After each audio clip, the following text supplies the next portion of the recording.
Bonjour à tous. Alors, je vous ai préparé une petite vidéo en cette période particulière pour vous aider à texturer dans 3ds Max en utilisant différents matériaux, différentes méthodes. Je vais démarrer tout de suite. Donc, on est dans 3ds Max. On va aller chercher l'éditeur de matériaux, Material Editor. Le raccourci c'est M toujours. Donc ici nous avons l'éditeur complet, l'éditeur nodal, que l'on peut repasser en mode compact à souhait. Voilà, donc ça c'est le mode compact. Il a différents matériaux, différentes possibilités, et puis on peut plugger les textures et faire ce qu'on veut de ce côté-là. Celui-là vous le connaissez, on va passer directement ici, je reste appuyé sur l'icône pour passer au mode nodal. Donc on va passer directement au nodal. L'utilisation sera peut-être plus claire pour certains, et puis de toute manière ça devient une norme, donc vaut mieux s'adapter tout de suite, hein, tant qu'à faire, s'y habituer. Donc ici sur la gauche vous avez différents onglets. Donc je vais tout fermer et faire les choses une par une. Donc les plus importants sont ces deux-là, Materials et Maps. Il faut bien comprendre la différence entre Materials et Maps, puisque Materials c'est tout ce qui va être shader, c'est-à-dire le matériau en lui-même. Donc nous on a l'habitude d'utiliser standard, V-Ray, V-Ray Light Material, Blend pour les deuxièmes années, on va avoir le Two-Side Material qui est souvent utilisé, mais on a aussi ici en général le multi-sous-objet, ainsi que double side, etc., etc. Donc ça marche comme pour tout. J'ai juste à glisser. Je me retrouve avec mon multi sous-objet ici par exemple, et puis je dois venir plugger mes matériaux à l'intérieur de chaque ID. Pour ouvrir ce matériau, je peux le faire avec un V-Ray Material de la même façon ici, et venir plugger, tac, voilà. Donc pour ouvrir ça, je vais simplement faire un double clic, tac. Après mon double clic, j'ai accès à mes matériaux ici. Donc là j'en ai 10, c'est customisable. Hein, vous connaissez déjà le multi sous-objet. À chaque fois que je vais rajouter un matériau, paf, un ID, pardon, il va me rajouter un matériau. Vous voyez, donc ici ils vont s'ajouter au fur et à mesure. Attention, à chaque fois que vous ajoutez un nouvel ID, il va se remplir avec un matériau standard. Donc si vous travaillez avec V-Ray, le standard est à proscrire. Donc si jamais vous avez un autre ID à venir plugger, vous le ferez de cette façon. Et il viendra se mettre directement ici. Donc cette fenêtre à droite, c'est la fenêtre en fait de propriété, on va dire, de visualisation du matériau. Donc à partir du moment où je vais double-cliquer sur un de mes matériaux, il va s'afficher ici sur la droite, que ce soit matériaux ou maps.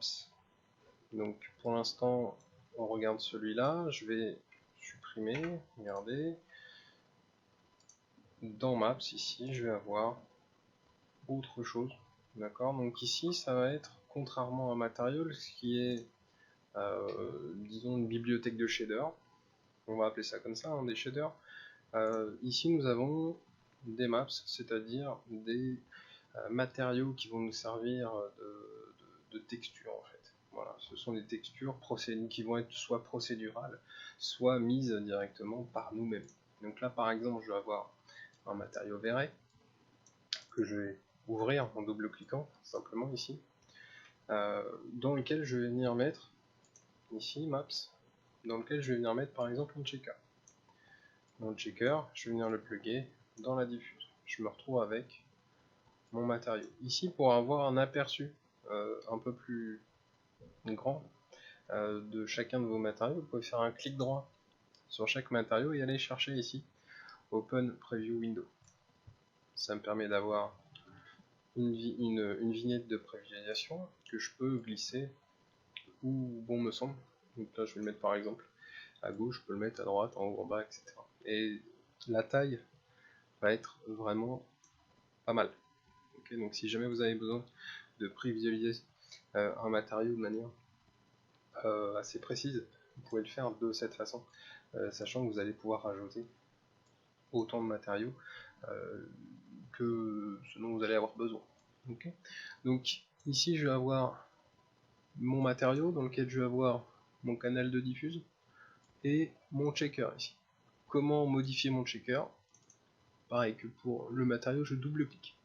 Dessus, je me retrouve avec mon tinning, hein, celui-là vous le connaissez. On a l'habitude, quand on fait les UV, de travailler avec le checker. Et ici, je me retrouve avec un tinning, par exemple 50-50. Alors, je vous conseille, dans le métier, de travailler au moins avec 2 écrans. Si c'est pas le cas, de toute manière, évidemment, ça viendra. Moi j'ai tendance à avoir cette fenêtre en plein écran sur mon autre écran, mais bon là pour la capture ça va pas être pratique, donc je vais simplement le décaler un petit peu pour tout simplement pouvoir le plugger sur un objet.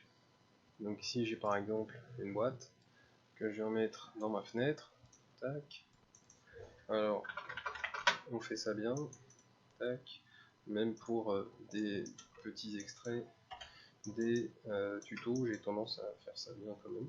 C'est des formations professionnelles, et là je vais venir chercher mon matériau et venir le plugger, regardez, avec le node, directement sur l'objet. Donc soit je fais comme ça, soit je viens chercher mon icône qui est ici, qui s'appelle Assign Material to Selection, qui va me permettre d'assigner à mon objet sélectionné dans la scène ce matériau. À partir du moment où il est assigné, regardez, là j'ai double-cliqué pour ouvrir une petite preview, j'ai bien les 4 coins, pardon, les 4 coins qui ont des petits triangles blancs, qui signifie que le matériau est attribué dans un objet de la scène. Si je clique à côté, ces petits triangles deviennent gris. Donc ça signifie bien que quand je sélectionne mon objet, il me marque que mon objet sélectionné a bien cette texture-ci d'appliquer. Okay. Donc ici j'ai appliqué mon objet, il ne me reste plus qu'à afficher. Donc pour l'affichage, c'est cette icône là, Show Shaded Material in Viewport. Je vais avoir 2 choses. Je vais avoir cet écran-ci qui va me permettre d'afficher ça, vous voyez, dans la scène. Et puis je vais avoir à côté ici Show Background in Viewport. Donc le background va permettre surtout d'afficher des reflets et de la transparence. Donc ici j'en ai pas besoin, je le décoche. Ok, donc ici j'ai bien fait en sorte qu'on voit le matériau dans le viewport. Alors je vais baisser un peu le timing, on va mettre ça à 10-10, et puis on va voir que ça s'affiche bien sur l'objet dans la scène. Ok, donc ça va être pareil pour à peu près tout, c'est-à-dire que je vais avoir tout de même certaines textures procédurales, donc on appelle ça comme ça, hein, des textures procédurales. Les différentes textures procédurales, je vous les montre tout de suite. Nous avons le cellular, nous avons le checker, nous avons ici le dent, nous avons les fall-off et les gradients, d'accord, les gradients rampes, ils ont juste 2 utilisations un peu différentes. On va les voir un petit peu en revue, on va les passer en revue les uns les autres. On a marbre, mais bon, ça c'est un vieux truc tout pourri qui ne devrait même plus être là. Qu'est-ce qu'on a encore? On a le noise. On se retrouve encore avec smoke. Alors speckle, oui, splat. Ça, disons que ce sont des choses qui sont plus vraiment utilisées, donc je préfère les passer. On va avoir tiles, qui est très intéressant, et puis finir par waves. Alors ça c'est pareil, c'est un peu comme smoke, j'ai tendance à un petit peu moins les utiliser. Ça. Donc ça, ce sont les classiques.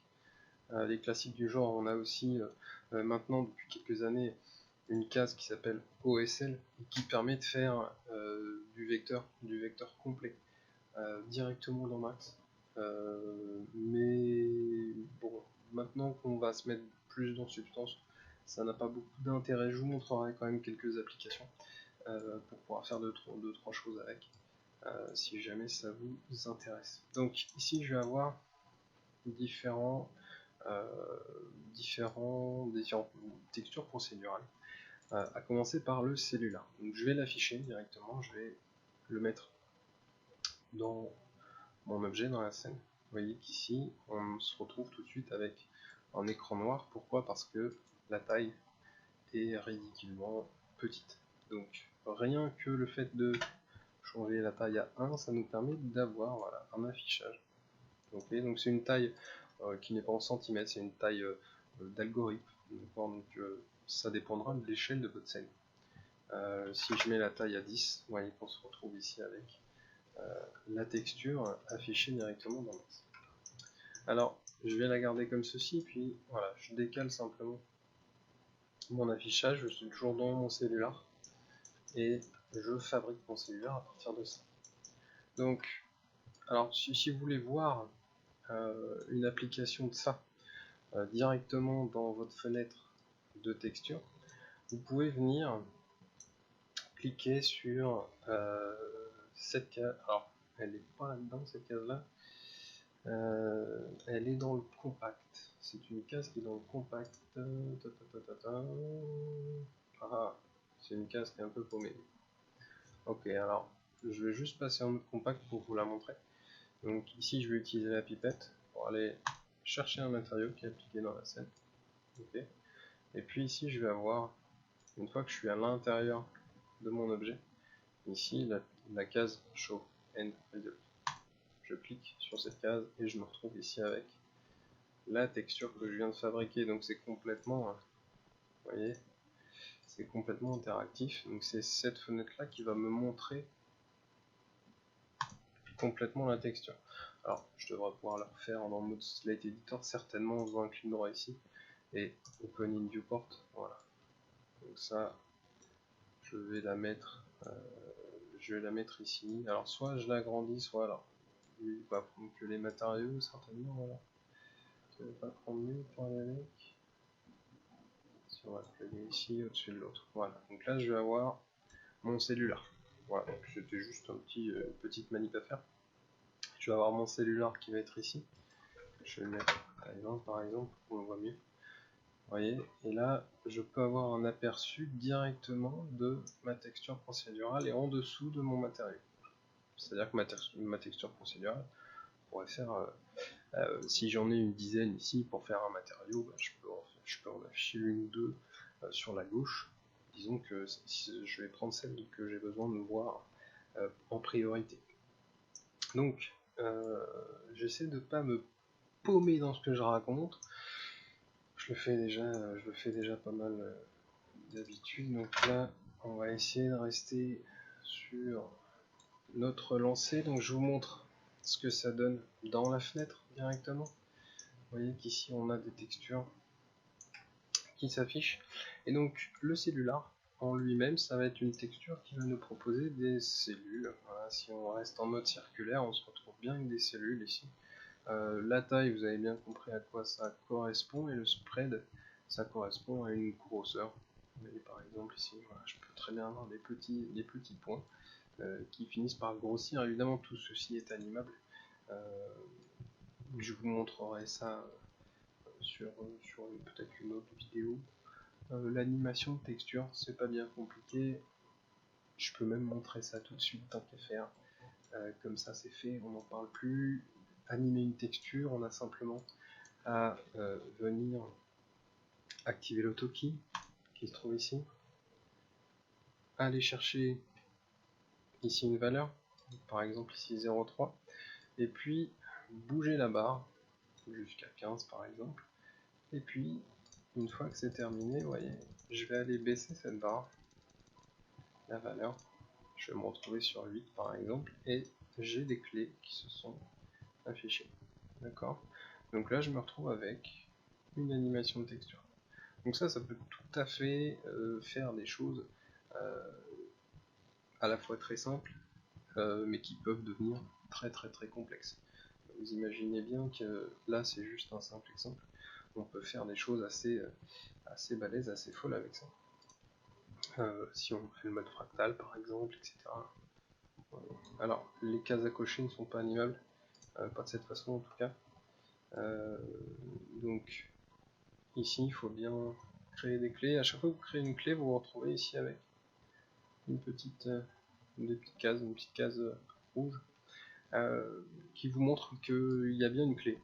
Voilà, active. Tac. Je passe d'une frame à l'autre. J'ai bien une clé active à 2 endroits, d'accord. Donc ça c'est la façon dont on va animer une texture. Ça marche avec tout, je pourrais vous montrer d'autres variantes à un autre moment. Donc là, si j'ai besoin de les supprimer, j'ai simplement à les sélectionner et appuyer sur la touche Supr, pas compliqué. Donc, le cellular, ça sert à ça, de manière générale, ça vous permet aussi de faire des choses assez bourrines, c'est-à-dire qu'on va pouvoir aussi avoir ce genre de craquelure créée, et puis ensuite on va pouvoir aussi changer les niveaux. Donc là, en changeant les niveaux, je vais venir afficher plus ou moins de blanc, plus ou moins de noir. D'accord. Donc pour ça, il faut aller chercher low et high. D'accord. Donc pour tous ceux qui ont déjà texturé avec 3D Code, ou même Substance, vous vous rendez compte qu'on va avoir à peu près le même genre de texture procédurale. Simplement, il faut mettre la tête dedans et puis bouger les paramètres et comprendre au fur et à mesure comment ça marche pour bien les utiliser. Mais voilà, on peut très bien réussir à texturer énormément de choses directement dans Max. Donc ça, voilà, ça c'est pour le cellular. Le checker, vous le connaissez. Je vais pas vous le remontrer. On a ensuite le dent. Le dent, donc, ça va ressembler à un truc dans le genre. Donc une fois plugué, il est actif ici. Je double-clique sur mon matériau. Faites gaffe parce que si c'est pas parce qu'on a plugué un matériau qui va forcément s'afficher ici. Il faut bien double-cliquer pour le voir. Donc ici on a la taille à changer. Alors ici par exemple si je change à 200, la puissance va changer aussi les contrastes. Okay, donc là ça va être quelque chose d'un peu plus bordélique, et puis les itérations vont augmenter, vous voyez. Aussi. Ok, donc on peut obtenir quelque chose d'intéressant. Il y a plein de choses comme ça hein, qui vont nous montrer des applications plus ou moins intéressantes. Ça dépendra de ce qu'on fera avec. Alors là, je vais vous montrer le fall-off. Pour vous montrer le fall-off, la meilleure façon de faire, c'est peut-être d'utiliser autre chose qu'un cube. Donc, je vais mettre déjà rien que sur un plan. Ça marchera déjà pas mal. Donc, je vais faire un plan ici. Je vais retirer le maillage pour pas que ça me gêne. Je vais retirer la grille aussi. Et puis, je vais appliquer mon matériau aussi. Hop, à mon plan. Ok, donc là je vais avoir mon dent pour l'instant, je viens lui mettre le fall-off. Alors le fall-off on en parle souvent puisqu'il est associé vraiment au Fresnel dans V-Ray. Donc là je vais vous montrer son utilisation principale.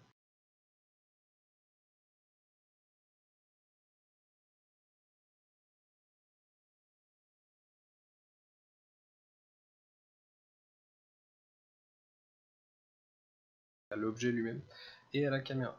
Enfin, de plein de façons différentes. Ça, on verra les applications. On verra les applications un peu particulières en exercice. Donc ici j'ai un certain comportement. Donc c'est le comportement de mon fall-off. Donc là j'ai mes deux couleurs. Et ici je vais avoir comment ce fall-off va être transformé. Donc ici je suis en mode perpendiculaire parallèle. Donc la couleur noire sera visible si ma caméra est perpendiculaire. Et la couleur blanche sera visible si la caméra est parallèle à l'objet. Donc ici j'ai un plan. Et je vais aller chercher une option particulière qui est ici.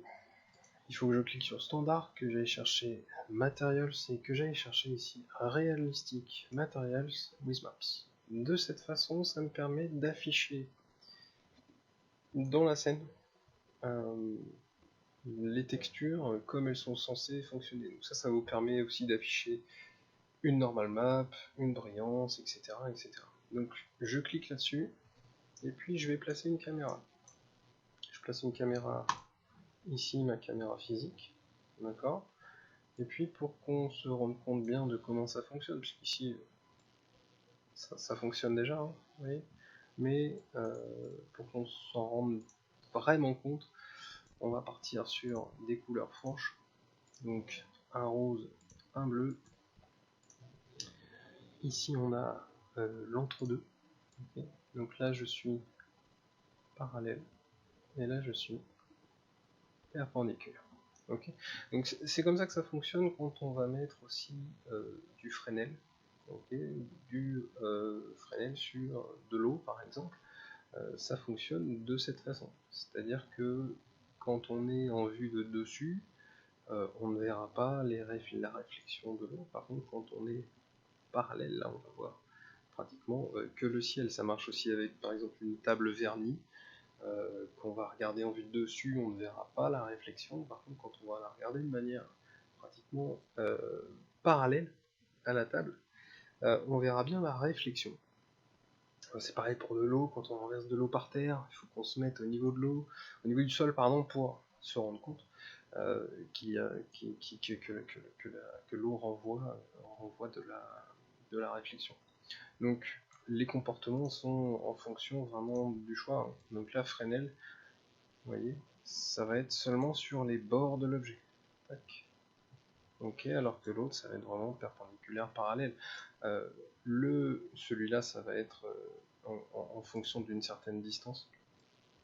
Vous voyez, plus je vais être proche de l'objet, plus il va me donner une couleur, plus je vais être loin, plus il va faire autre chose. Alors il faudra le montrer de manière un peu différente, ça. Mais il y a aussi moyen de le faire directement sur l'objet lui-même, ok, à la place d'une caméra. Et ça, justement, ça fera partie de l'exercice qu'on fera.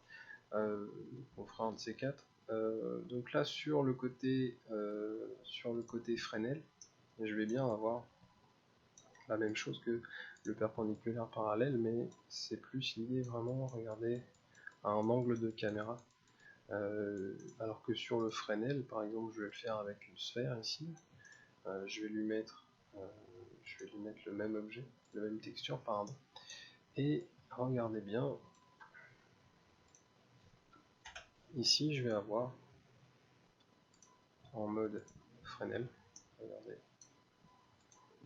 la texture bleue qui ne sera visible que sur les contours de l'objet. Vous voyez, donc là il faut que je fasse une rotation autour et je vais voir seulement les contours. Donc tout ça c'est modifiable, c'est assez intéressant pour ça, via une courbe. Donc cette courbe, on vient cliquer sur Add Point, on vient rajouter un point. On peut aussi modifier directement ici les béziers et créer des différenciations. Okay. Donc ici, alors ça va pas être visible directement dans la fenêtre, mais ça va se voir ici. Donc alors pour ça, je peux très bien passer cette fenêtre directement en rendu. Alors je vais simplement mettre un dome light pour commencer, et puis activer ici l'IPR pour avoir l'éclairage. Donc là, je vais me placer, mettons 15.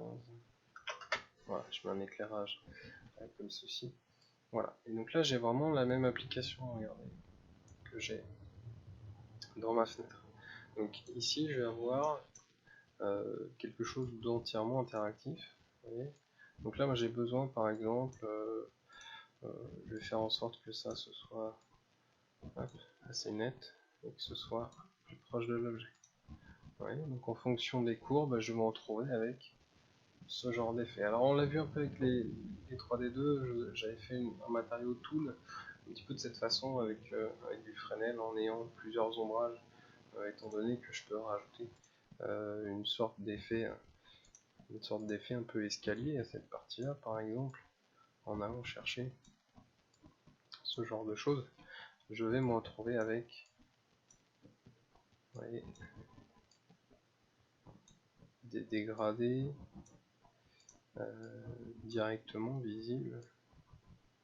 Tac. Directement visible à la main ici. Je peux en faire quelques-unes, 3, 4, etc.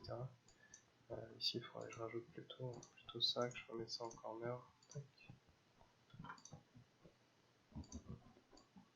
Voilà, par exemple. Vous voyez, là en faisant ce schéma de courbe, je me retrouve avec un dégradé carrément visible dans la fenêtre. Alors si jamais vous voulez mettre l'IPR en place dans votre fenêtre, donc l'IPR c'est le rendu directement interactif dans la fenêtre. Si je peux le désactiver par exemple, voilà, j'ai plus le rendu dans la fenêtre. Vous pouvez aussi aller chercher la touche X pour ouvrir les actions et taper directement IPR. Donc là, il activera. Je vais éternuer, voilà, c'est fait. Merci. Je vais activer directement l'IPR dans la fenêtre. Donc c'est complètement interactif. Hein. Vous voyez, je change la valeur d'éclairage. Je peux rajouter ton light. Voilà. En changeant ces valeurs, je vais avoir quelque chose de complètement interactif dans la fenêtre. Okay. Donc ça se mettra directement dans votre caméra, là où vous êtes. Okay. Donc ça vous permet de vous passer de la fenêtre de rendu. Alors c'est que pour faire des tests, hein. Bien entendu c'est pas pour faire du rendu, mais pour faire des tests c'est très très pratique. Donc j'en étais où? J'en étais à Fall Off. On va passer au gradient. Le gradient c'est pas compliqué non plus, c'est simplement un dégradé. Donc ici je vais avoir mon gradient. Donc je vous disais, la particularité du gradient c'est qu'il va avoir une façon de se comporter aussi qui peut être classé en mode radial ici. Et vous voyez que le mode radial est assez intéressant parce qu'il permet de faire des dégradés.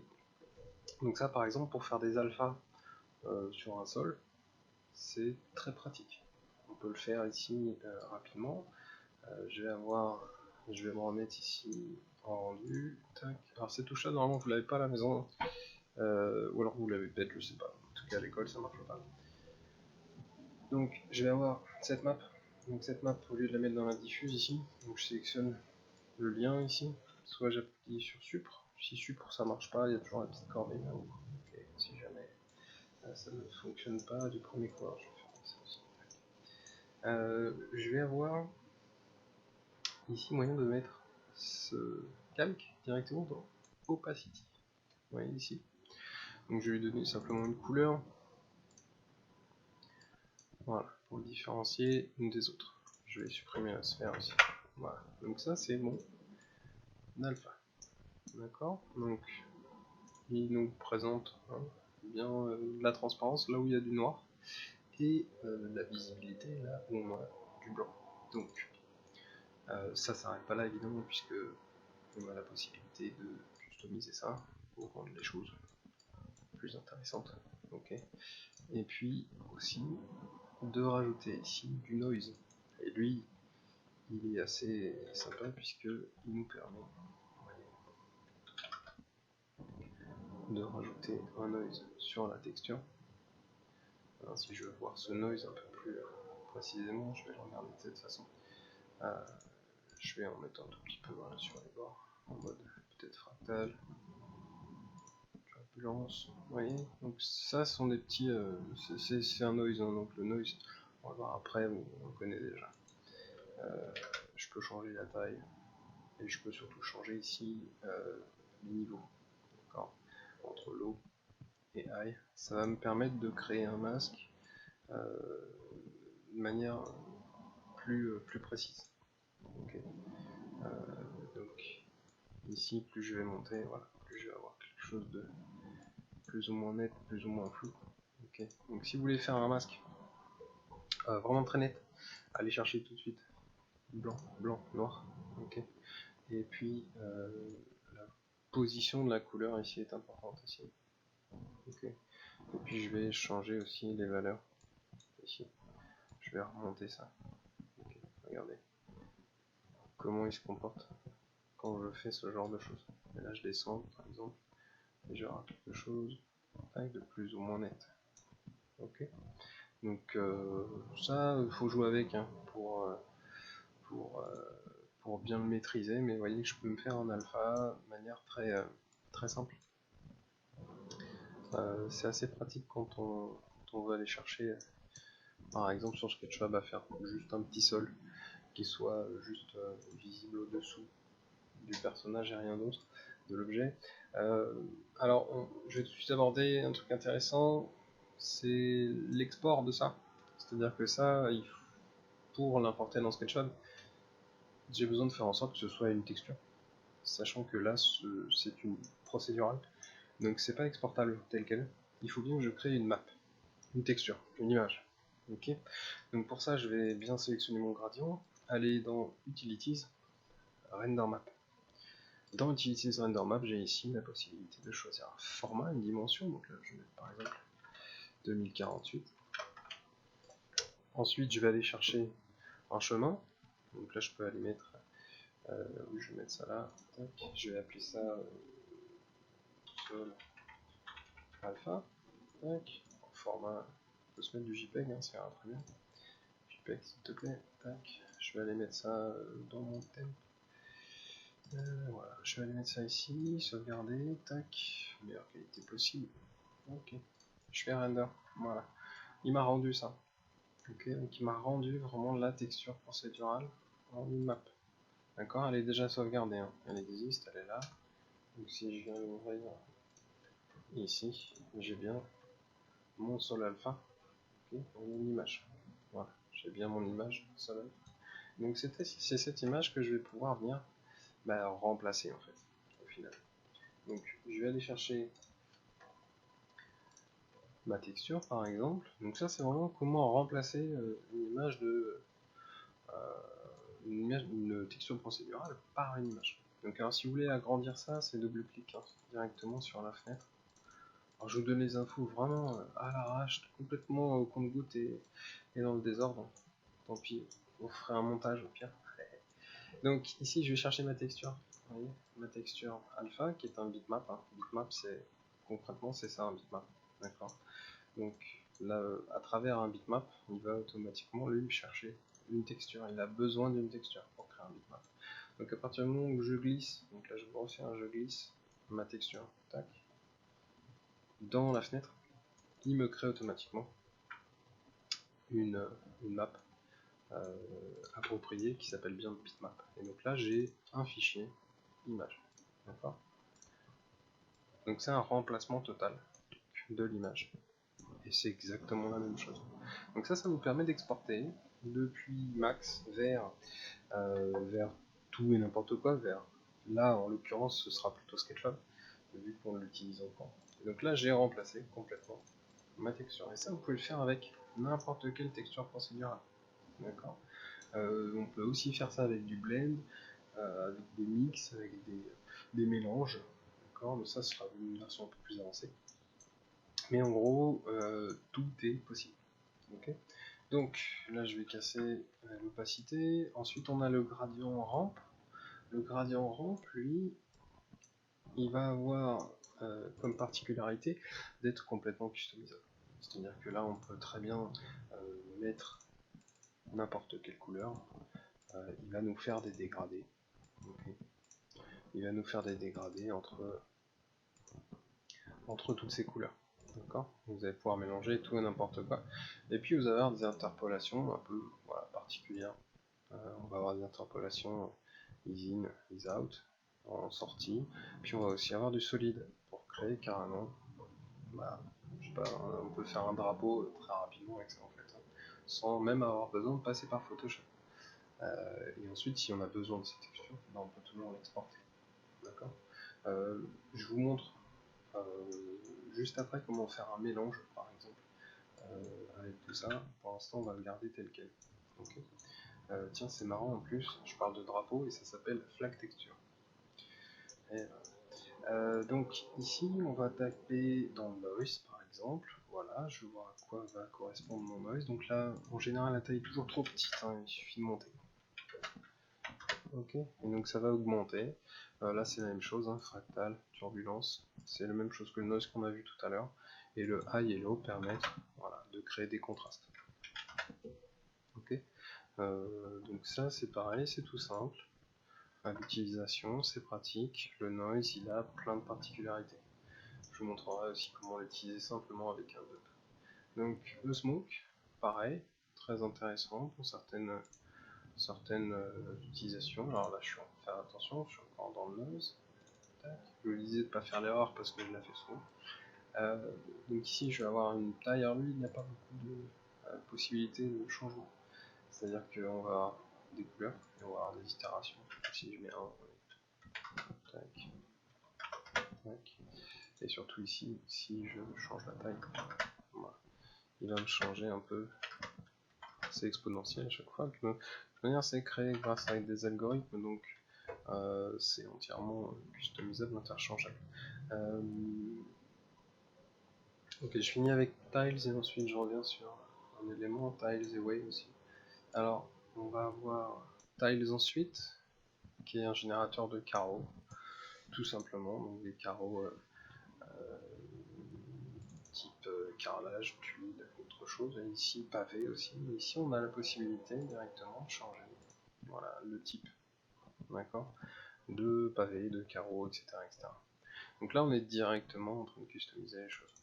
Et dans les options avancées, on a la possibilité de changer les couleurs, de mettre une texture à la place du none ici, changer les couleurs, vous voyez, que ce soit à l'intérieur, le joint ou l'extérieur par exemple. Changer ici le gap, donc c'est-à-dire l'épaisseur des joints, et puis changer ici le tinning. Alors ce qui est intéressant ici, surtout quand on met un tinning assez élevé, c'est qu'on peut rajouter une variation de couleur. Par exemple ici, si j'en mets une toute petite, vous voyez, il va me changer ça de manière interactive et encore une fois customisable, hein, c'est ça qui est pratique avec les procédurales. Ce qu'il y a, c'est qu'on est directement dans le logiciel. On peut faire ça avec Substance, on peut faire ça avec ce qu'on veut, mais ici on est directement dans le logiciel, donc voilà, on se disperse un petit peu moins. Donc ça reste tout de même assez intéressant à utiliser. Donc là je vais avoir des paramètres, je vais pouvoir aussi mettre des trous par exemple, un pourcentage de trous, ce genre de choses. Donc c'est assez intéressant. Je vais aussi avoir alors je vais aussi avoir la possibilité d'utiliser ça en tant que autre chose que diffuse, évidemment. D'accord. Bon, Wave, ouais. Je finirai par Waves, un de ces quatre. Alors, Wave, c'est la même chose que les autres. Alors, vite fait, Waves. Waves ici, c'est vraiment pour un générateur de vagues. Mais franchement, je l'utilise pas. C'est pour ça que je ne sais pas pourquoi je me fais chier à montrer, puisqu'il n'est pas très intéressant. On va pouvoir changer le nombre de vagues, on va pouvoir changer la taille ici. Ça va être une question d'amplitude aussi. Hein. Okay. Donc ça va vraiment générer. Donc ça va être l'amplitude, on va mettre à 100. Tac, voilà. Et vous voyez qu'on va pouvoir générer des vagues et pouvoir les animer. Alors, les animer, c'est intéressant, regardez. Ok. Donc là, par exemple, ça va me permettre d'afficher des vagues. Après, elles sont pas... Bon, faut vraiment avoir l'utilité du truc. Faut vraiment avoir l'utilité, alors peut-être en display, en animation. Pourquoi pas changer le nombre de vagues. Mais je sais pas, je le trouve un peu... Bon, après, je l'ai pas utilisé, peut-être à tort, hein, mais je l'ai pas utilisé parce que j'ai pas eu tellement l'occasion de le faire. J'ai plutôt tendance à utiliser du noise pour animer des vagues. Mais il peut être intéressant dans certains cas. Alors, je vous montre, maintenant que les vagues sont terminées, je vais vous montrer une autre utilisation. Pour ça, je vais mettre un petit zoom ici, tac, et je vais venir ajouter mes tiles ici. Okay. Alors je vais virer les autres. Si les autres refaire autre chose, je referai. Donc là j'ai une texture, j'ai une couleur, pardon, et je vais mettre moi une texture ici de tiles. Je vais changer ça. Alors vous pouvez très bien garder l'aspect couleur, c'est-à-dire là je vais garder l'aspect couleur pour lui, et à côté je vais en créer un autre. Donc je maintiens Shift et je clique vers le bas pour dupliquer mon matériau ici, et je vais aller le plugger ici dans Bump. D'accord. Vous voyez tout de suite ce que ça change. Alors, on est d'accord. Je vais vous montrer ça de manière un peu plus précise. Voilà. Mais en gros, il suffit là que je vienne mettre une teinte plus forte. Vous voyez. En gros, ça va nous créer du volume. Donc c'est un volume, le bump, un peu comme la normale, qui est complètement inhérent à la lumière. C'est-à-dire que sans lumière, ben, on voit que dalle. C'est-à-dire que si j'éteins cette lumière du bump, ben, on n'en voit plus. D'accord. Donc en gros c'est pareil, c'est encore une question d'algorithme. Le bump et comme la normale réagissent à la lumière. Dans le noir, sans aucune lumière, on ne verrait pas ce bump. Il est complètement artificiel. D'accord. Par contre, en faisant en sorte que je bouge cette lumière, ça va me bouger le volume et donner en effet de profondeur là où j'ai du noir et de creux là où je vais avoir du blanc. Donc là je peux inverser les deux puisque les creux c'est plutôt dans les joints ici. Hop, voilà. D'accord. Donc ici ça me permet d'afficher quelque chose de vraiment spécial. Alors je vais venir créer une light pour que ce soit plus clair. Je vais mettre une light ici. Tac. Je me balade, je la tourne, mettons dans ce sens là. Ok, et puis je vais faire un affichage. Voilà, je vais afficher, je vais la tourner. Alors, tournez bien vos lights en mode local, c'est important. Ça vous empêche de les tourner n'importe comment. Et ici, je vais venir utiliser l'option directionnelle. Ok, je vais mettre à 0,8 par exemple et je vais l'afficher. C'est activé ici. Voilà. Donc j'ai bien ma directionnelle qui est là. Voilà. Ok, donc plus je bourrine, plus je me retrouve avec une fenêtre. D'accord. Voilà, et donc c'est la lumière, c'est bien la lumière qui me permet d'observer ce bump. D'accord. Donc plus je vais le mettre puissant, plus ça va le bourriner. Donc ici par exemple, si je veux augmenter la puissance de mon bump, il faut que j'aille dans ma texture, ici, dans mon shader, vous verrez que j'aille dans Maps, ici, et ici je vais avoir des valeurs. Toutes ces valeurs-là sont customisables. Si vous voulez que la diffuse soit beaucoup moins puissante, etc. etc. Tout ça c'est customisable. Donc là j'y vais comme une brute. Si je mets à 150, vous voyez que là le bump, tout de suite il est beaucoup plus fort. Ouais. Si je le mets à 0, il se passe rien. Rien qu'à 1, 2, déjà, on voit bien qu'il se passe quelque chose et que ça se transforme. D'accord, donc c'est différent du display. C'est différent du display puisque lui, il n'a pas besoin de maillage, il a besoin de rien. C'est juste une information de texture qui va dire là il y a de l'ombre, là il y a de la lumière. Okay. Là il y a un creux, donc là tu laisses passer une ombre, tu crées une ombre parce qu'il y a un creux. Donc ça voilà, ça c'est pour le bump. Tant qu'on y est de parler du shader, je vais continuer avec le reste. Donc vous connaissez déjà le reste, mais je refais un topo. La réflexion. Donc je vais refaire avec les tiles, tiens, comme ça va être assez clair. Je vais mettre la réflexion ici. Vous voyez que là, bah, je vais mettre un objet avec. On va se mettre un cylindre ici, par exemple. Tac. Voilà. Comme ça on voit la réflexion là où il est censé y en avoir. Ok. Donc je vais reprendre lui, qui est censé ne me mettre aucune réflexion dans les creux, c'est le cas là. Hein. C'est-à-dire que si je change, donc là je mets du blanc, et là je mets du noir, vous voyez, là lui il va me mettre la réflexion dans les creux, donc là c'est pas le cas. Faut bien que je reste ici par exemple, à fond sur le blanc, ici à fond sur le noir, tac, voilà. Et puis les variances de couleurs, si je les mets de plus en plus fortes, ok, je vais avoir des endroits qui ne vont pas être du tout réfléchissants. D'accord. Donc là par exemple, là où on a mis les variances de couleurs, lui il met quelque chose de pas du tout réfléchissant. Ok. Donc le tiles il est utile pour ça, pour pouvoir vraiment partitionner et puis on peut créer un roughness, on peut créer une réflexion directement depuis l'éditeur de matériaux. Donc le glossiness c'est la même chose.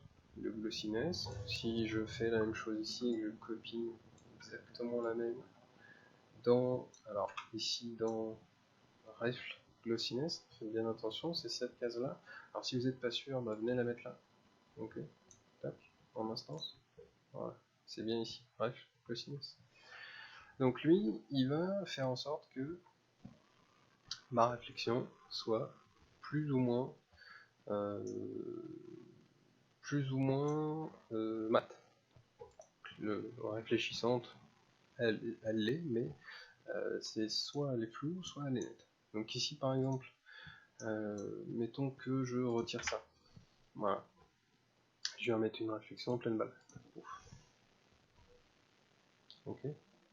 Donc je vais avoir quelque chose de très réfléchissant par endroit, et là où je vais avoir du noir, ça va être complètement opaque. Pas opaque, qu'est-ce que je raconte? Complètement mat. Donc ici par exemple, si je remets tout blanc, pouf, je vais avoir une réflexion. Alors non, c'est pas une question d'avoir tout blanc, c'est une question de mettre ça à 0, voilà par exemple. Tac. Donc le rêve glossiness, là, lui, va me permettre de toujours avoir quelque chose de net. Oui. Donc pour bien s'en rendre compte, je peux venir ici, décocher Fresnel, d'accord. Là je suis en miroir, je fais un miroir complet. Je me retrouve bien avec ma réflexion. Tac. Là où j'ai mis les maps. Ok.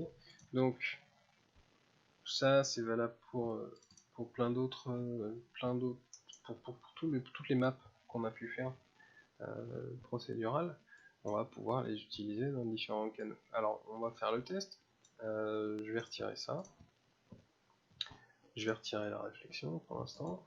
Ok. Je vais mettre une texture. D'accord. Donc là j'ai Tiles.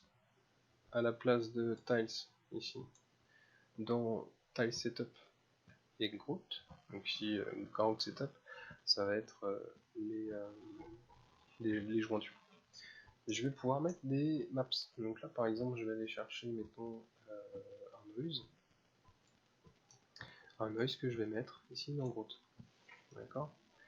Et donc lui, je vais le mettre, mettons à 1, et on va le voir. Vous voyez, on va le voir directement là-dedans. Donc je vais le mettre par exemple en turbulence, et voilà, je vais avoir quelque chose de très, très sali d'un coup.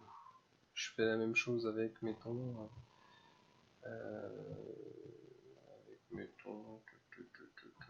tiens, on va faire ça avec un fall-off, et je vais mettre ça dans Tiles. Ok. Donc là, mon fall-off, lui, ce qu'il va faire, c'est qu'il va mettre, donc je suis toujours sur ma map de diffuse, hein. Donc dans mon fall-off, il va venir mettre soit du rouge, tac, soit du jaune, tac, et en bougeant, voilà, je vais avoir soit du jaune de manière parallèle, soit du rouge de façon perpendiculaire. D'accord. Et sinon ce sera un mélange. C'est exactement la même chose qu'avec une voiture qui possède une carrosserie dite irisée. D'accord. C'est en fonction de notre façon de la regarder, ou alors en fonction de comment le soleil tape sur la voiture, sur la carrosserie. D'accord.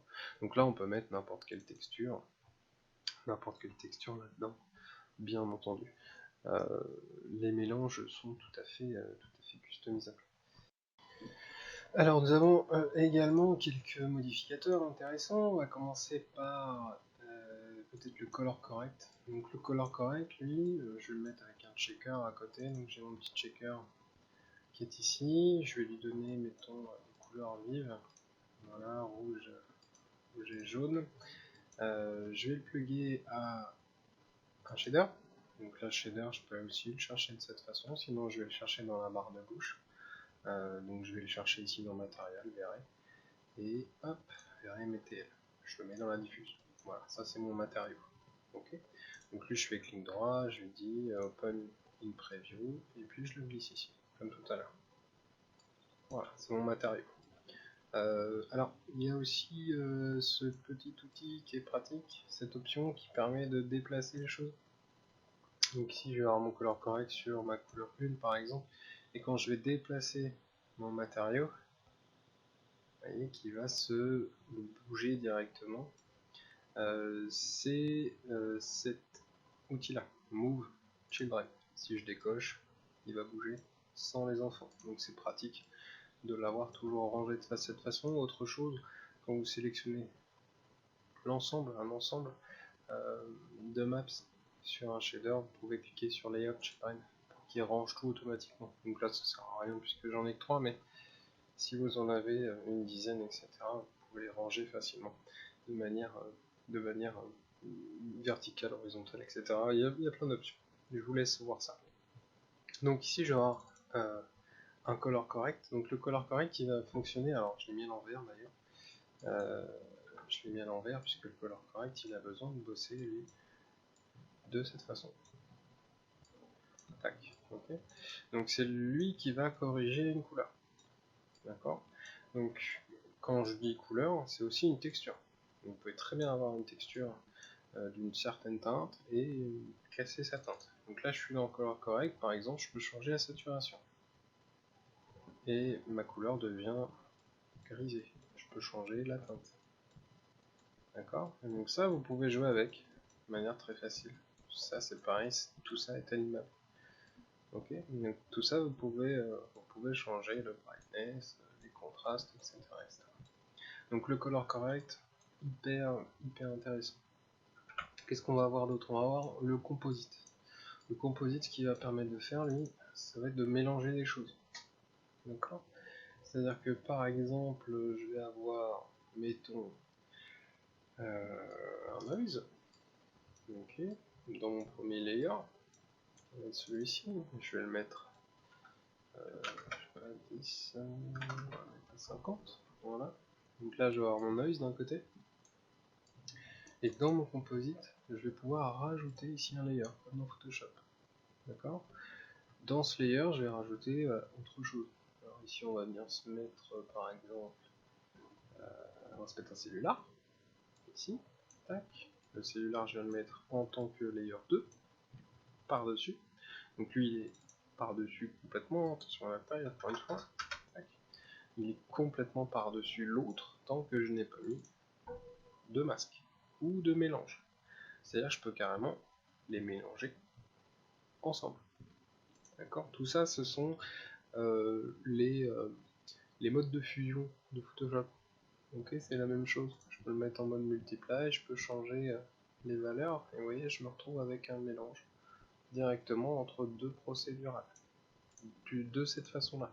Je peux aussi mettre en tant que masque, par exemple, un checker, tout simple, en tant que masque. D'accord. Et ici, je vais avoir, regardez, d'un côté, là où c'est noir, j'aurai mon noise, et là où c'est blanc, j'aurai mon cellular. Donc le composite, il est hyper intéressant, par exemple, pour rajouter un logo par-dessus un mur, ce genre de choses. On peut se faire ça tout de suite, c'est-à-dire que je vais venir mettre ça très simplement. Si je veux mettre une couleur, par exemple, bah, je vais venir chercher Color Map ici. Alors, le mieux, c'est d'aller chercher le Vray Color. D'accord. Le Vray Color, lui, va me permettre d'avoir les bonnes couleurs grâce au gamma de Vray. Ça, je vous en parle même pas. Rappelez-vous juste de prendre le Vray Color au lieu de la Color Map pour avoir la bonne teinte. Donc ici, je vais avoir ma couleur. Je vais mettre une teinte. Voilà.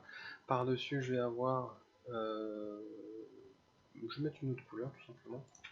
Je vais mettre un deuxième Vray Color que je vais plugger en layer 2. Et je vais lui donner, par exemple, une couleur verte. Voilà. Et en tant que masque, ici, je vais venir lui mettre... il y a ma fille qui revient. Je vais venir lui mettre en tant que masque, ici... Qu'est-ce que je disais déjà? J'étais là, je vais venir lui mettre, mettons, un gradient. Voilà, donc ça pourrait très bien être une image. Hein. Là, on est sur le gradient, mais ça pourrait très bien être une image. Sinon, je pourrais le faire avec autre chose. Non, je vais le faire avec le gradient, je vais le faire avec un gradient radial, ici. Et je vais venir le plugger dans le masque. Donc là, je vais me retrouver à regarder avec ça. Okay. Donc ça, je vais l'appliquer sur un matériau. Je vais l'appliquer sur un objet, pardon. Je l'applique ici sur un plan. J'applique directement, hop, mon shader sur le plan et je l'affiche dans la scène, affiching viewport. Ok, donc ici je me retrouve bien avec toutes ces parties là. Alors par contre là c'est le gradient qui va venir m'afficher, il faut bien que je lui dise de m'afficher mon matériau, et pour ça il faut que je fasse un double clic dessus, hein. Faites attention à ça. Donc ici je vais avoir mon shader de placer, et je vais pouvoir voilà, changer la couleur directement en fonction des informations de mon gradient. Et donc ici par exemple, si je rajoute en plus de ça un noise, il va me mélanger les deux couleurs de cette façon. Ok, et donc ça c'est complètement customisable. Je vous ferai peut-être un autre tuto, ouais, je vous ferai un autre tuto sur le texturing avancé. Là, je vais pas aller beaucoup plus loin dans cette première partie. On va juste continuer à regarder un petit peu les différents types ici de modificateurs. Donc, je vais avoir aussi le mix. Alors, le mix, c'est un petit peu comme le composite, sauf que lui va vraiment se mélanger complètement. C'est-à-dire qu'ici je vais avoir, alors je peux recommencer hein, avec couleur 1, couleur 2 ici, tac, voilà, mon mix il va ressembler à ça. Et lui je vais devoir lui dire, tac, en mix, je vais devoir lui dire de se mélanger d'une certaine façon, d'accord, en fonction de ce gradient là. Okay. Donc là je vais lui dire de se mélanger entre le vert et le rouge, ici. Donc, je vais supprimer celui-là, comme ça. Alors là, si je veux qu'il me les range bien, je les sélectionne tous les trois et puis je viens directement cocher, cliquer sur le bouton de rangement. Donc ici, je vais avoir mon gradient. Je vais avoir aussi la possibilité directement d'utiliser des courbes. Alors ces courbes, pourquoi? Parce que si je ne le coche pas, alors ici c'est mis à jour, hein, mais si je le coche, il va avoir tendance à, voilà, regardez, mixer un petit peu l'ensemble. Donc ici l'avantage c'est que je peux directement, même avec même avec un alpha dégradé, je vais pouvoir avoir la possibilité, regardez, de casser ce dégradé complètement. Donc par exemple si je fais carrément du 49 à 0,5, je vais carrément avoir quelque chose de masqué de manière très nette. D'accord. Donc celui-là est assez pratique pour ça, pour mélanger deux choses. Avec ici le mix amount. Alors le mix amount, je peux très bien ne rien utiliser là et puis lui dire tiens, mélange-toi à 50%, mélange-toi à 10%, 20, 30, 40. Ok, donc là c'est sur une couleur, donc forcément ça ne se fera qu'au rendu. Alors je peux remettre une light, hein. Non, je peux remettre une light. Ok, donc là ici, ce mélange, assez pratique. Le mix, hein, donc mélange en français, assez pratique pour vraiment mélanger des choses ensemble. Donc ensuite je vais avoir quoi? Je vais avoir alors multitaille, ça va être sur autre chose. Ok, bah, on va pouvoir passer aux matériaux un peu plus spéciaux, c'est-à-dire les matériaux verrés. Alors quand je dis matériaux, c'est les maps, hein, c'est les générateurs ici. Donc le premier que vous connaissez, hein, c'est le verré HDRI pour placer une lumière. Donc on va commencer par ça. Je vais venir mettre ici directement une caméra dans ma scène. Tac. À partir de là, je viens mettre mon dome light. À partir de ce dome light, alors, je vais lancer le rendu en même temps. Tac, pour bien voir à quoi ça ressemble. Tac, à partir de ce dome light, je mets bien en place une HDRI. Je ne mets pas ma HDRI dans ce slot, mais je mets bien ma HDRI à partir de ici. Un verre et HDRI, pardon. D'accord, auquel je vais associer une texture, cette texture ici par exemple. Je vais charger ma HDR et je vais venir la plugger ici dans l'image. Pardon. Alors oui, c'est pas la bonne méthode ça. Tu veux pas te plugger comme ça. C'était pas la bonne idée. C'était pas la bonne idée. C'était pas la bonne idée, mais alors je vais le plugger directement à ce moment-là. Je vais le plugger, je vais le jeter dedans. Regardez, ok. Ouais, ok, donc lui il va pas se plugger forcément comme il faut. Alors attention avec ce verre HDRI. Hein, donc on est d'accord, on met l'image directement ici en lien.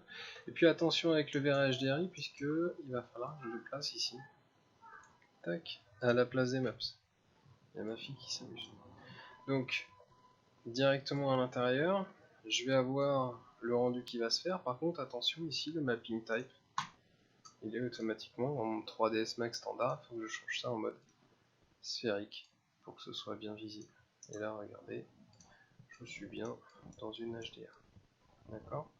Donc, pour être bien sûr que ça fonctionne, je viens tout de suite placer des objets. Je viens tout de suite mettre, mettons, une sphère ici. Tac. Histoire d'avoir la sensation d'ombre portée. Donc ici on a quelque chose d'assez diffus. Hein, donc ça c'est lié vraiment à la HDR en elle-même. Hein. Si vous avez une HDR d'extérieur avec un sun, vous allez avoir une ombre portée très nette.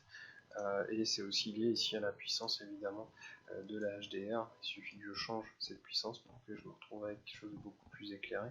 Donc ici on va être, voilà, par exemple, de cette façon, sur un 22, en puissance, voilà. Puis je vais avoir ma texture qui va bien se mettre, d'accord? Donc attention, la HDR, c'est un rappel pour certains, mais c'est hyper important pour d'autres. Bien se placer, ok? Donc la HDR, quand vous tournez, hein, ça se met à jour. Quand vous zoomez, ça ne fait rien, d'accord? C'est-à-dire que le décor ne va pas bouger. La seule chose que vous pouvez faire avec ça, c'est par exemple rajouter un ground projection ici. Je vais cocher sur ground projection, ça va me poser le sol, d'accord? Et donc là, le sol, il est au niveau 0. Donc si je veux ne faire en sorte que mon objet ne soit pas à 0, enfin je remonte mon objet, d'accord? Plus haut, pas que ça touche, d'accord? Et par contre, cette fois, quand je vais faire des rotations, ça marche toujours, et quand je vais zoomer, dézoomer, j'aurai l'impression, regardez, avec le sol qui bouge, d'être vraiment dans une scène. D'accord. Bon, par contre, c'est un peu crado au niveau horizon, hein, donc vous attendez pas à une recette miracle. Les HDR écrasés avec ground 0, ça fait jamais quelque chose de très propre. Par contre, si on a une HDR qui est floutée, ça peut très bien fonctionner directement là-dedans. Ok. Donc, ici, j'ai mis en place mon HDR. Je vais mettre ici. Alors, je peux toujours faire des rotations. Rotation ici horizontale pour faire en sorte d'avoir l'éclairage qui se promène. Ok. Je vais peut-être le faire un petit peu plus puissant. Si je le mets plus puissant, je vais le mettre, mettons, à 30 ici. Voilà. Et puis je vais venir je vais venir changer les textures de ma sphère. Je vais venir mettre un verre matériau classique. C'est ma fille qui me fait rire. Hop. Donc un matériau classique ici. Je plug à ma sphère. Ok, on devient gris. Donc on a bien la GI qui est activée, c'est-à-dire que on a bien la sphère ici qui va prendre la couleur. Regardez. Là, on a la sphère qui va prendre la couleur des objets qui vont toucher. Comme ceci, et puis je vais avoir... Ah, tu veux descendre? Eh ben descends si tu veux descendre. Ouais, ben, j'arrête bientôt de toute façon. On fera la deuxième partie une autre fois. Donc ici ma HDR, elle est placée, mon objet il est mis en place. Ici, je vais vraiment avoir la possibilité justement de jouer avec les matériaux. Ici, regardez la réflexion. Ok. Le Fresnel, c'est lui qui va faire en sorte que je vais avoir quelque chose de très réfléchissant ou non, et il est complètement customisable aussi ici via l'IOR. Hein. Plus l'IOR va être élevé, plus on va se retrouver avec quelque chose de net. Par contre, plus mon IOR va être voilà, fait par exemple ici, plus j'aurai un Fresnel qui va fonctionner de manière un peu plus un peu plus pas matifiée, mais c'est une profondeur. On en a déjà parlé en cours, je vais pas vous rappeler ça. Puis le côté métalness ici, à partir du moment où vous l'activez, vous avez vraiment un côté métal qui se met en place. Okay. Donc ça c'est pareil, on en reparlera. La diffuse, vous connaissez, le glossiness, il va faire en sorte lui que mon objet soit plus ou moins net, d'accord, que ma réflexion pardon soit plus ou moins mat. Donc hein, le metalness est activé si vous voulez avoir quelque chose de plus ou moins, vous voyez, avec un aspect métallique. On reparlera comme ça du metalness, mais le metalness aujourd'hui, alors il va changer en plus. Hein. Dans les prochaines versions de V-Ray, il change encore un petit peu, donc c'est toujours en mouvement. Donc la réflexion, hein, elle, si je la colore, c'est pareil. Hein. Elle va prendre la couleur sur les bords ici, puisque c'est le Fresnel hein, qui prend en compte. Donc ma réflexion sera visible sur le Fresnel de l'objet, comme ceci. Et puis je vais avoir après la réfraction qui va donner la transparence, etc., etc. Tout ça, on l'a déjà vu. Tout ça, on l'a déjà vu en cours, donc je vais pas le rappeler. Simplement, dans la prochaine partie, je referai un petit topo sur la normal map, certainement, et puis des textures un peu plus avancées avec ici par exemple le V-Ray Blend Material, les flex qui sont assez sympas à utiliser, le Two-Side Material, etc., etc. Si jamais vous êtes intéressé par le truc, jetez d'abord un œil. Mais surtout, voilà, je vous ai parlé du bump aussi. Je peux très bien remettre ça maintenant. Tant que ma fille est occupée, qu'est-ce que tu fais? T'es allongé par terre? T'es bien là? Ah bah très bien. Alors, ici par exemple, je vais avoir ma texture et on va venir lui mettre du bump, tant qu'à faire. Ouais, comme ça on va voir. Ouais, je vais aller la chercher. Attends 2 secondes. Donc là, je vais aller chercher par exemple.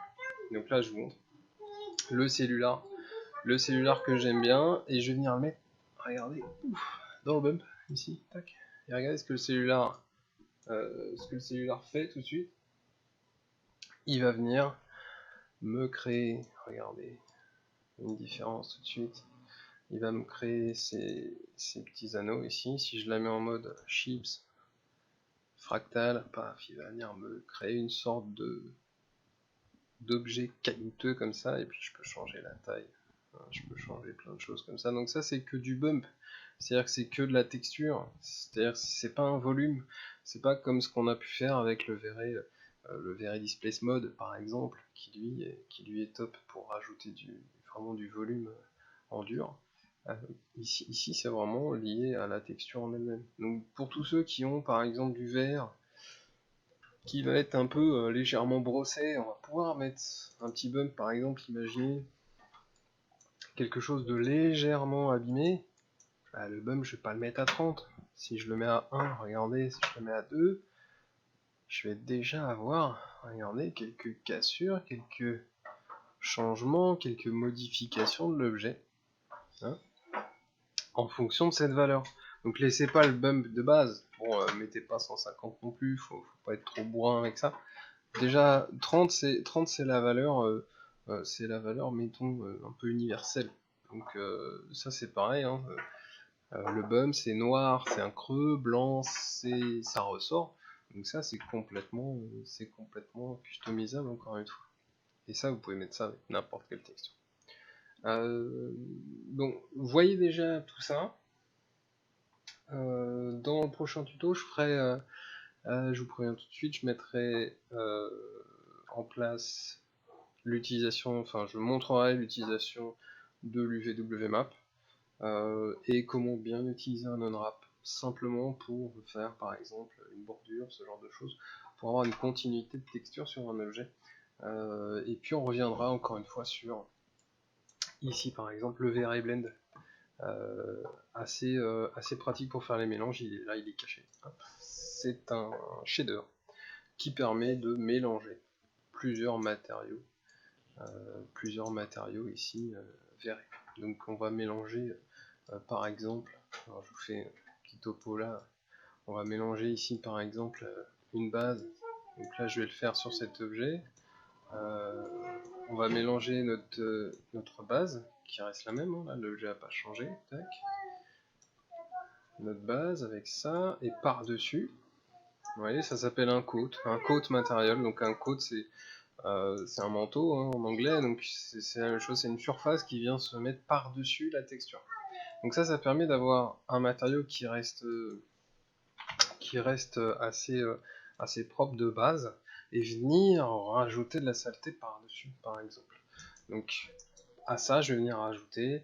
Donc là, j'ai quelque chose de très réfléchissant, mais assez mat. Par-dessus, je vais venir mettre. On va le faire à l'arrache. Finalement, je le fais maintenant. Je vais venir le mettre ici en coat 1, ici. Et je vais venir mettre. Alors là, il se mélange à 50%. Si vous mettez rien d'autre, il va se mélanger à 50% et basta. Donc là, je vais venir mettre par exemple une couleur un peu rouille ici, alors, plus foncé, voilà. Donc là il se mélange à 50%, hein. Quelque chose avec zéro réflexion, rien du tout. Okay. Par contre on va lui mettre peut-être un petit bump. On va lui mettre un bump, pardon je vais le faire là, on va lui mettre un petit bump, on va lui mettre un noise en bump. Donc ici je vais chercher un noise, tac, je lui mets ça là. J'ouvre mon œil, je fais attention à la taille, hein, tout à l'heure que c'était assez costaud ça, que c'était assez petit de base, donc on va le mettre comme ça. Et puis ici je vais avoir mon mélange à faire, c'est-à-dire qu'ici j'ai besoin de mettre un masque. Le blend amount c'est le montant de le niveau le niveau de mélange de l'objet. Donc si je mets un niveau de mélange de type procédural, genre un noise ou autre, attention parce qu'ils vont avoir tendance à se mélanger encore un peu. Le mieux ça va vraiment d'être un masque, d'avoir un masque vraiment fort, comme par exemple le masque qu'on avait au-dessus ici. Donc par exemple si je viens mettre, alors je peux mettre un gradient, mettons, on va venir chercher un gradient, ok, et on va venir le mettre ici dans Blend 1, hein, Blend 1 c'est lui, d'accord, donc il va se mettre ici à cet endroit. Donc je suis venu mettre mon gradient, et mon gradient il est bien linéaire de bas en haut, mais par contre je vais surtout venir mettre ici une position de couleur numéro 2, alors je vais mettre quelque chose de pas trop dégradé, et une position de couleur un peu plus haute. Tac. Voilà, et là il va mélanger mes deux textures ici. Alors, au lieu de mettre rouille, je vais peut-être mettre un truc. C'est mieux d'utiliser des textures hein, pour bien se rendre compte de ce à quoi ça va ressembler. Je vais retirer ça parce qu'il met du rouge partout en plus. Okay. Voilà, je vais avoir mon mélange qui va se faire ici. Alors pour bien voir ce qui se passe, je peux très bien venir mettre ici ma texture. Tac, sur la sphère, pour bien voir quel matériau je suis en train de mélanger. Donc là je vais avoir mon matériau voilà, que je vais fabriquer, mettons comme ça, sur lequel on va mettre un noise. Hein. Voyez, regardez ici le noise, c'est un bruit, je vais le mettre à 2, je vais le mettre, mettons, voilà, comme ceci. Je vais le mettre un peu plus puissant, vous voyez là des fois, hein, 30 peut être surpassé, donc ici je vais mettre 50, mettons déjà, voilà, et là je vais avoir ce mélange qui va se faire. Et donc par-dessus ça, cette fois je remets mon coat matériel, je remets mon blend matériel, pardon. Voilà, là je vais avoir le mélange entre les deux, entre d'une part ici mon bump, ouais, et au-dessus cette partie-là. Donc là j'ai un masque qui est très gradient. Je peux mettre un masque un peu plus linéaire. Par linéaire, on peut mettre, au lieu d'avoir un gradient classique, je vais mettre un gradient rampe par exemple. Tac, c'est bien, vous avez la stéréo avec ma fille. Hop, je mets un gradient rampe par exemple, que je vais venir plugger ici dans Blend 1. Tac, Blend 1 s'il te plaît. Et dans mon gradient rampe, je vais venir le mettre en mode solide. Paf. Et là, alors, il se met de gauche à droite, ce petit con, on va lui dire... Alors ici déjà, moi je veux du blanc. Donc tu te mélanges à balle. Voilà. Ouais, et là il va bien se mélanger comme il faut. Et puis là, je vais changer sa rotation, je vais le mettre à 90 degrés. Ouais. Et là, j'ai vraiment quelque chose qui se mélange complètement. Donc là, si je remets en custom, on voit, le mélange se fait de manière beaucoup plus gradiale. Le ease in, ease out, hein, vous voyez les différences à chaque fois. Tac. Donc ça, c'est une façon, voilà, de mélanger deux matériaux verrés. On peut très bien mélanger, c'est comme ça qu'on va mélanger par exemple des zones d'herbe avec des zones de bois, avec des zones de terre, ou autre, d'accord, avec un masque. Là par exemple, imaginez, je peux rajouter un noise. Regardez-moi ça, comme c'est sympa. Il suffit que je change un petit peu la taille et puis il va me faire un noise. Regardez. Tac. Ouais, c'est carrément le bain de sang. Plus il y a du noise, plus ça se mélange. Donc là j'ai bien le bump qui réagit avec une map, l'autre bump qui réagit avec une autre map, et ça fonctionne très bien. Donc là je peux le mettre aussi en fractal ou en turbulence pour avoir des changements. Donc je reviendrai sur les UV dans un prochain coin.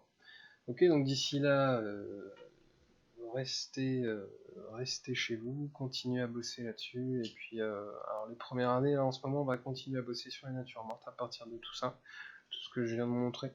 Il y a certainement beaucoup de choses que vous pouvez faire à partir de ça, et puis on reviendra sur les UV, sur les UV la prochaine fois, prochain tuto. Okay. Allez, bye bye.